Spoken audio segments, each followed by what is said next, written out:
What's up, everybody? It's Chris from the Omega Dudes. Look, we get it. Not everybody has time to watch a full episode, so we made these Omega Bites, short clips for you dudes out there living a fast lifestyle. If you haven't done so already, subscribe. Drop a comment in the comment section, seriously. They ask you how you are, you just have to say that you're fine when you're not really fine, but you just can't get into it because they would never understand. You have our permission to go ham, so light it up. Get ready for the clip. You know what some people do to escape that I've never understood? Like, I have a couple neighbors that do this yard work. They are out there like clockwork. And I don't mind mowing the lawn when it's not summertime in Florida. If it's nice out, it's not a bad thing. I still don't like it. It's not something I look forward to, but some people, that's their thing. For me, let me take you. Go for it. Oh, no. Go ahead. For you. What I was going to say is that they have those Roomba lawnmowers. I've seen those out there. That would be a good thing for me. Okay. Maybe. We kind of talked about these robotic lawnmowers and junk a couple weeks ago. And I actually did look into some of this. I actually found the least expensive one I found was like $800. But your average one was about $3,000. Ooh. Basically, for $800, it's for a quarter acre. And I don't know if you guys have ever seen one of those fenceless electric fences. Oh, sure. Yeah. Just a little wire that goes around. Like when you got the wrist GPS tracker thing when you're when the feds are watching you. You run this wire around your property and that's how the unit knows where it can go and where it can't go. And so wait, let's back up a little bit and unpack this for a second. So you said $800 for a quarter acre. See, because my yard is a quarter acre. So man, I'm on that low end. That's looking really appealing to me now. But not all of them have the same kind of features. Like that's just you can like turn it on and sometimes you can hook them up to a computer and like program, when you want it to do what. And, a lot of them are fairly quiet, Well, they're electric. Yeah. Operating real low decibel levels and all that. And then going back to their base to charge it. But, this like that one, it only runs for half an hour before it's got to charge for 4 hours. Oh, wow. So it's, and the cuts aren't the size of a regular lawnmower. It's not like a, 24 or 48 inch cut. You're talking 7 inches. Sure. So and that's true. The upside of that is you're not doing it. So like I was reading reviews of people that have it cut their lawn. It's so quiet they'll have it cut their lawn at 2:00 in the morning. Yeah, I saw that. And it's never those in are the the way. $3,000 units. Those are the ones that you can program the times on and that have those rain sensors. So if it's wet outside, the thing will just go back inside and won't mess with your yard. Yeah. So tell me this, like you said you put up a fence around. Do you have to like bury line under to show like where like trees are and plant arrangements, or how does that work? Some units, yes. Some units, no. Some of them have those built-in sensor. Like the drones and everything, obstacles and stuff. And then some of them don't. Oh. Your lower end one, it doesn't have that. And some of them don't have one, but you can buy it. So they have like add-ons. Oh, in-app purchases. Yeah, they got an in-app purchase for it.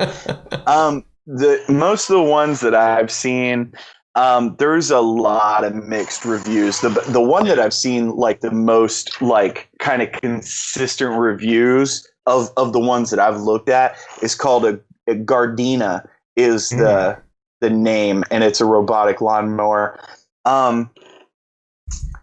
So like there's a lot of pluses and minuses. Like for me, I have right at about an acre, and I have a fenced-in backyard, which means I mow the front yard, I have to mow the side yard, the backyard, outside the fence, and then open the fence and come and mow inside the fence. So it's like I'm mowing 3 yards. The front yard, the backyard, and then behind the backyard.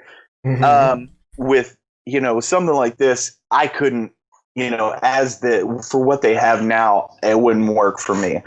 Also, I've heard there's the main issues I've heard from them is, okay, so if you have a front and backyard, you're going to have to get two, or you're going to have to physically pick it up and move it from the front to the back. It takes a long time to get this stuff done. A lot of times they have a hard time with even cuts.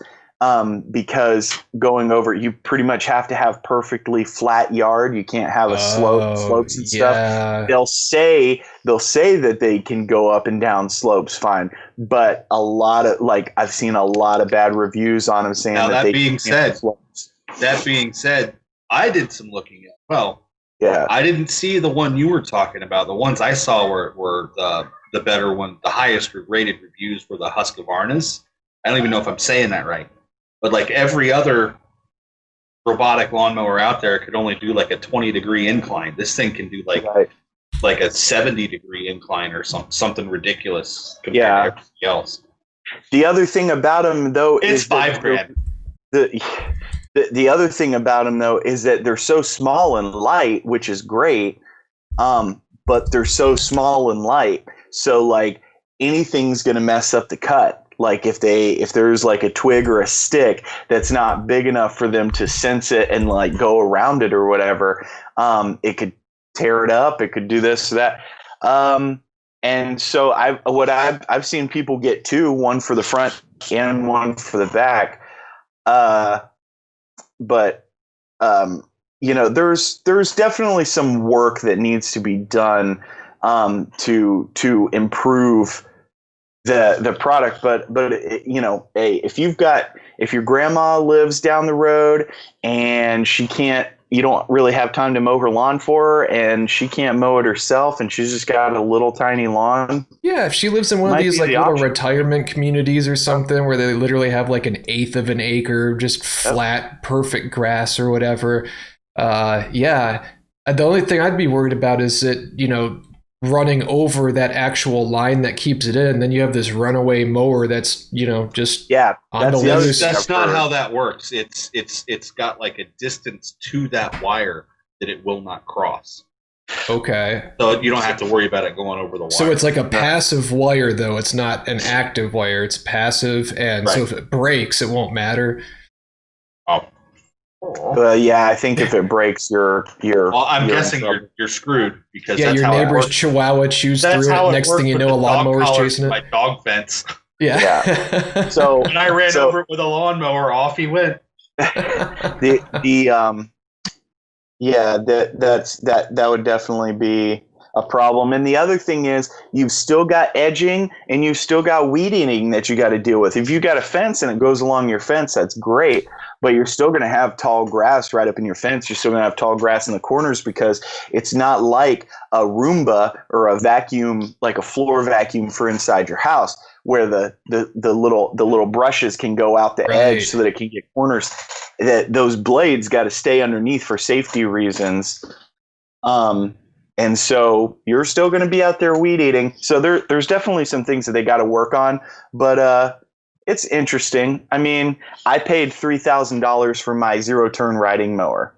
So, so $3,000 for a super nice high-end, electric mower. If you don't like that stuff, then 10 years from now, $3,000 might get you one that will actually do everything you need it to do, and that'd be pretty sweet.